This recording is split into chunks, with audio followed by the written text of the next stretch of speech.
Good day everyone, my name is Carl Edre S. Laguna, first year at Quezon City University under the course of Computer Science. So today our topic is about MetaQuest Pro. So before we start, I would like to clarify that this presentation is a requirement for my subject called Science, Technology, and Society. So it will be a quick presentation and review about the technology called MetaQuest Pro. So let's start. So a quick introduction about our topic today. The MetaQuest Pro is an advanced virtual reality and mixed reality headset developed by Meta Platforms. So the meaning between virtual reality and mixed reality will be explained by me in the next slides.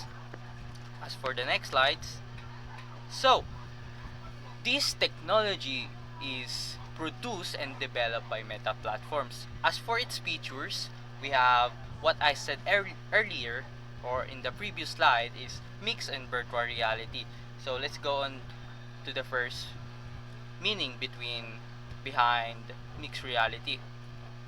So mixed reality is the review of the physical world being overlaid in the VR or the MR. So basically, for example, you have a box in front of you in the real world, but when you use the same technology or the MetaQuest Pro, it will be presented to you with the overlay effect.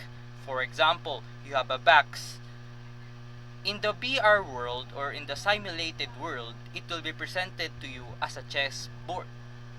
So it is basically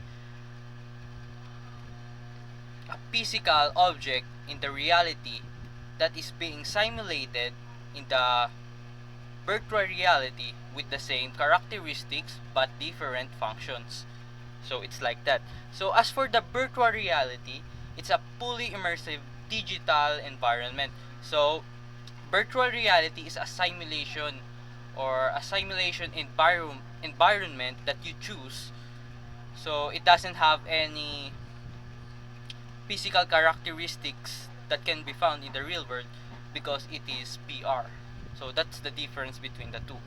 Next, we have the offers full color pass through. So when you equip or use the technology, you can play everything or every game that you want. Basically, it offers a realistic experience to you. So that's all. As for the next is equipped with advanced sensors. So it means that when equipped by the VR itself or the technology itself, it has functions that use advanced sensors to track your movements, your eye contact, your face, yeah, something like that. Next, for the other features in the next slide is we have high resolution display. So it means that the VR runs on the high resolution display or a higher quality of video that is being presented when you use the same technology. Next is wireless and standalone. So the VR itself is a single device that doesn't need computer to run with. So it also offers a wireless, so you doesn't need to set up a computer just to play with the VR. Yeah. So a quick background about our technology. So the MetaQuest Pro was built by the Meta platform that is behind the company of Facebook. So they're the ones who produced and developed this VR to what it is today. So it is built and developed by Meta's Reality Labs. So that's the people between Meta, inspired by Oculus Rift. So Oculus Rift is a 2012 VR or a first VR that inspired the MetaQuest Pro to produce and to come up with a more advanced technology. So it is also being influenced by the growth of remote work. So as we all know, the MetaQuest Pro is a 2022 technology that is built around pandemic. So as we all know, in the pandemic, we are locked in quarantine in our home. So the remote work or the production of the growth of remote work has been over the roof. So the Meta was inspired to develop this kind of technology to help us in our remote work or work from home. So a quick history about our technology. So in 2012, Oculus Rift was founded. So as I have said earlier that in 2012 Oculus Rift was founded and it was the inspiration behind the Meta Quest Pro. Next in 2014, Facebook acquired Oculus. So Facebook bought the rights to develop and to change Oculus Rift and produce a new version of technology. Next, in 2020, the early version of the MetaQuest Pro was released. So it is called MetaQuest 2. So in 2022, MetaQuest Pro was officially released. So the higher version and the more quality-like version of the MetaQuest has been released. Now for the advantages and disadvantages. So for the advantages, we have immersive experience, whether it was for gaming, educational, work, or any other things, it offers an immersive experience. So for the first feature, you can see that the user is in the space, so he can feel the gravity. He doesn't feel gravity because he's in space. So yeah, it offers an immersive experience that you can feel in your body because of the advanced sensors. Next, we have virtual workspace. So when we use the VR, you can simulate the workspace or getting your coworkers to discuss agendas, and even you can even do productive activity like meetings, minutes of the meetings, etc., something like that. And support training education, not this one in the picture.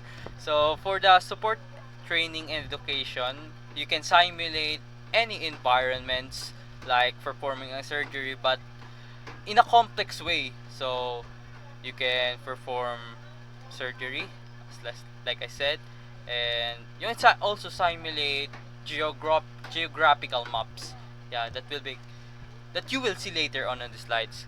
So for the disadvantages, it is expensive. So it is produced by international or a famous company behind Facebook. So yeah, it is expected that it's expensive. For as for the low battery health, so simulation or overlaying effects consumes a lot of energy, not not physically but also battery wise. So it is expected that it also have a low battery health. So as for the motion sickness, well, every person that uses the VR have different, I know, that have different sickness or motion sickness level. So if you're feeling a motion sickness after using a VR, so it is better to lessen the time that you use it. Next, we have the positive effects.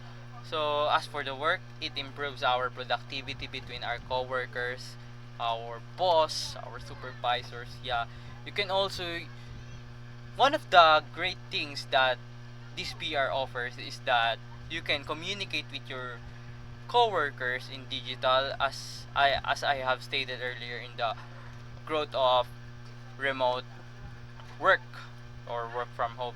You can come up with your other coworkers with come up with other plans and agenda, just like in the reality or physical distancing. Next, we have expand entertainment. So it can simulate different kind of environment. Well, it also explains why it expands our entertainment. You can simulate space, other things, just like in the next or in the previous slide. Next is encourages global collaboration. So you can meet other people in this VR, not just your friends. You can meet strangers too. So it promotes a global collaboration between races and other people. Yeah. As for the negative effects, you can have physical discomfort. Physical discomfort. Yeah. As Just like I have stated earlier, the motion sickness, yeah, those are physical discomfort that the users can feel if they use the VR most of the time. And next we have privacy concerns. So privacy concerns are always are always present when it comes to technology or in devices. So just be aware of how to avoid or secure yourself. Next is it reduces our social interaction between the reality. So when we use the VR too much, it reduces our social interaction between our parents, the real people, because you are being overly stimulated by the VR itself. So it is better to balance the balance your life between the reality and the VR itself. Next, for the social impact, it can transform communications in the not only in the physical way of communicating or traditional way of communicating, it can transform it in a digital or chat-like communication. Next is bridges geographical gaps. So like I've said earlier, you can simulate any kinds of environments. For example, you can simulate the Great Wall of China. You can expand your knowledge about the geographical maps because you simulated it in the VR or in the virtual reality. Next is interactive virtual classroom. So you can use VR not only for work, gaming, it can also be used in educational assistance. Just like I've said earlier, for the work, you can come up other meetings and agendas or other plans with your coworkers when using the VR. You can also do that in using VR for education. You can have classrooms, you can have interaction between teachers and students in the VR itself. And it also widen the digital divide. So what it means is that the how would I say this? The people that can afford the VR is most likely the ones that who have the money. So it can also widen the digital divide between other people that you want to that you want them to experience but they can afford it, and also widens the technological capacity of a person. Yeah, something like that. And that's all. Thank you for listening. Thank you guys.